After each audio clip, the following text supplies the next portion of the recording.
मैं चाहता हूं एक बार जोरदार तालियों का पैगाम दे दीजिए। माइक शिल्पी राघवानी जी आइए, एक बार और जोरदार ताली बजा दीजिए सम्मान से।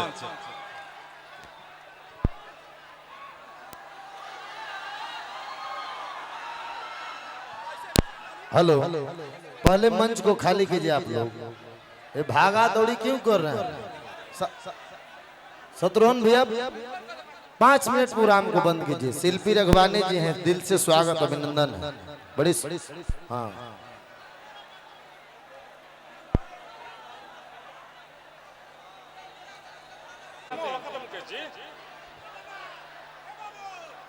टुनटुन जी से चाहता हूं कि शिल्पी राघवानी जी का मोस्ट वेलकम है। हमारे नौजवान साथियों की नजर टुनटुन यादव पे है। एक बार जोरदार तालियों का प्यार दीजिए, कार्यक्रम चालू है। यस, आज अपना जिला में अपना समाज के सबसे बड़ा समाज सेवी, युवाओं के दिलों के धड़कन, गरीबों के मसीहा अज्ञाओं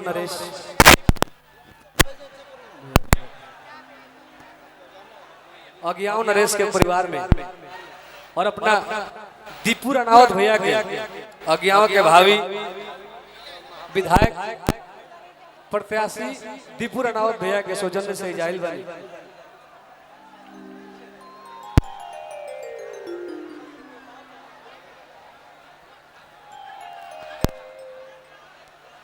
अच्छा ठीक बात भैया, ठीक बात।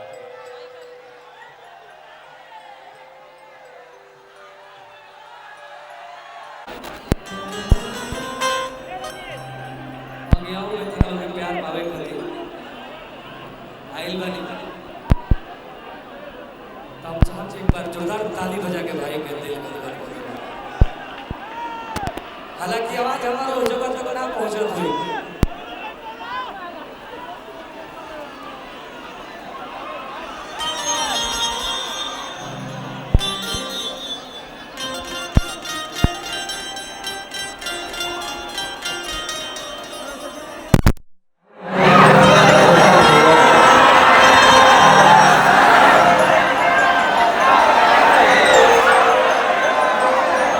मजाक कतना कतना के दिल भगवान के प्यार दिला दो।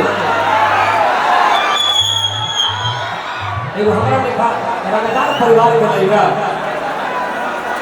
ऐसा लड़की के काट में छुछी देके कहता हर की जाता न के देले बाही यार तो छुछी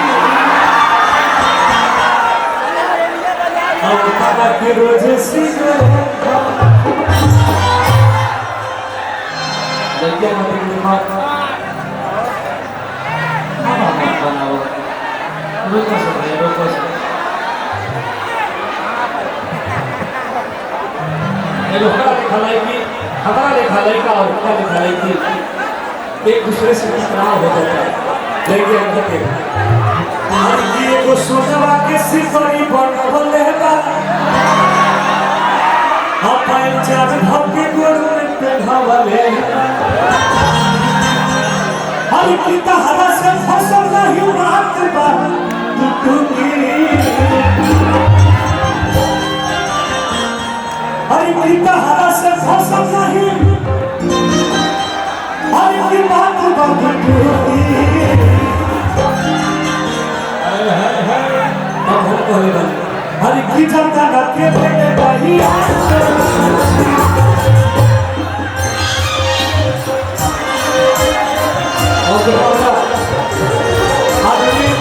हरीश भैया की तरफ से बहुत प्यार से बात पैसा से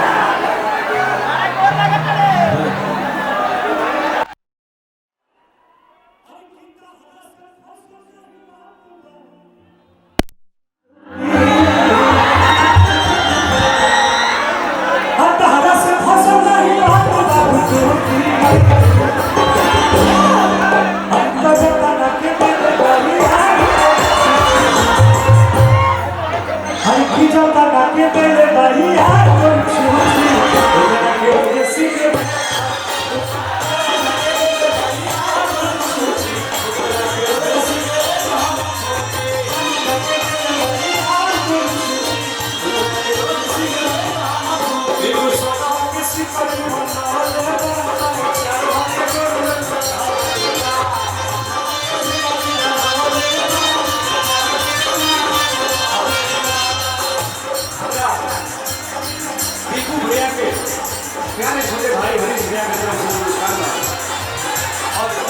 कलाकार हैं और हम कलाकारों को पूछ के इस जगत तक आए हैं।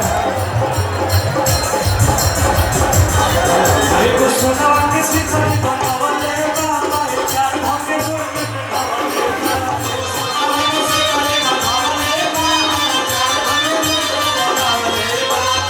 तारा से फसल नहीं काटूंगा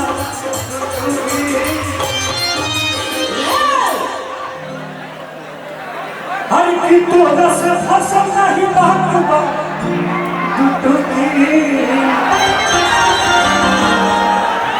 हर तो लगे तेरे भाई हाथ को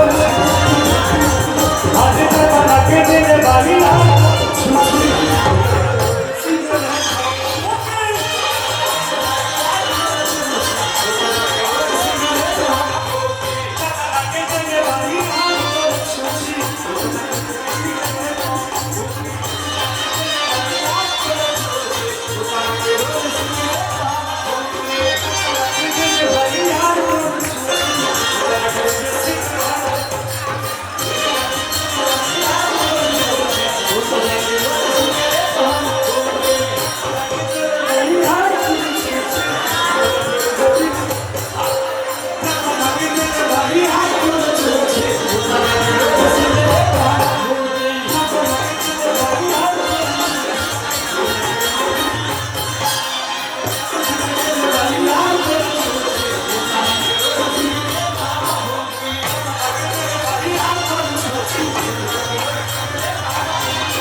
चढ़ावा हो तू पूरी खीर के हटे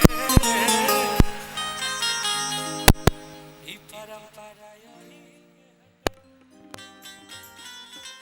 हमनी के दादा श्री कृष्ण जी के आज जन्मोत्सव आप सब तमाम भगवान स्वरूपी जनता जनार्दन को कृष्ण जन्माष्टमी के ढेर सारा हार्दिक शुभकामना बा। जय श्री कृष्ण, राधे राधे। और छोटू बाबा की टीम लगी है व्यास जी, महाराज जी का आशीर्वाद लीजिए। मानो के बाढ़ करो सिरा का मैनेजर उपस्थित हमारे धर्मेंद्र बाग भैया के टीम हमारे छोटू गाना हिट कर रहा है कि राइफल लेके यरवा तोर घूमत चलेला, पटना से रांची ले हुकूमत चलेला। तालियों का प्यार देंगे एक बार, जोरदार तालियां।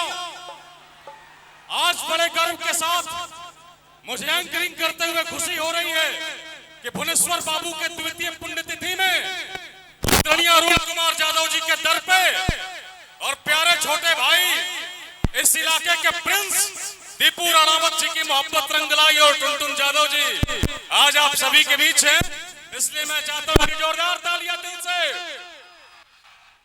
और न जाने कितने नगमे जैसे गांधी जी के नोट चले देश में, हमार नाम चलेला परदेश में।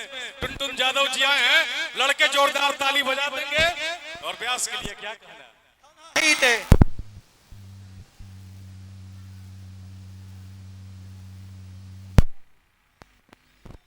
हरि की बुझत का बाड़ा हमारा के तू बेवफारी न होई आलू के हरि की फैन होई हम लालू के ठेकेदारी करी ले बालू के